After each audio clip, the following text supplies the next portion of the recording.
तुम्ही काल ते फडणवीस गावला कितें डिस्कशन जालें?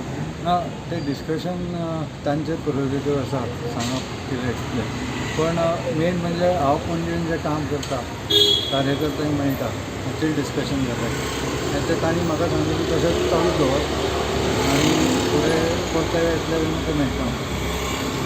तुका कितें दिसता आतां येता त्या इलेक्शनाक परत पर्रीकर म्हणून एसेंब्ली आसतलो म्हणून? म्हाका जे सगळे आमचे 30 वर्सां जाणी कार्यकर्त्यांनी आनी कोर वोटर आसा पणजे भारतीय जनता पार्टीचो ताका हांव चवथीक सुद्दां खूब जाणांच्या घरा गेलो खूब थोड्या जाणांच्या घरा पावूंक ना टायम मेळूंक ना म्हणून पण तांकां मेळत चालू दवरतलो आनी तांचे हें आसा की हांवें फुडें वचून भारतीय जनता पार्टीच्या हाचेर उमेदवार म्हणून हांगा येवचो आनी फुडें काम करचें सो ते हांवें तांच्या फुडें दवरलां फडणवीसांच्या फुडें देवेंद्रच्या समोर ताणें तशेंच काम कर म्हटलां ते फुडल्या गेले तेन्ना येतले तेन्ना मेळटलें ताचेर चड फुडलें डिस्कशन जातलें. आतां कितले वर्सां जाले एसेंब्लीन पणजेचो आवाज ना, तुका कितें दिसता तुका एक दीस चान्स दिवपाक जाय?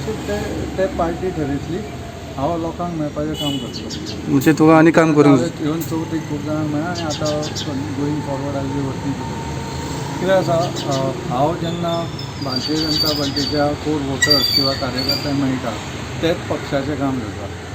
हांव जेन्ना मनोहर पर्रीकराचे विचार पक्षान दवरपाक हातपांय मारता तेय पक्षाचेंच काम आसता सो तेच फुडें व्हरप अशें म्हणजे तुका दिसता येता त्या इलेक्शनाक पणजेचो आवाज सगळे पार्टीचे पणजेचो आवाज आसतलो म्हणून? हांव सगळे प्रयत्न करता.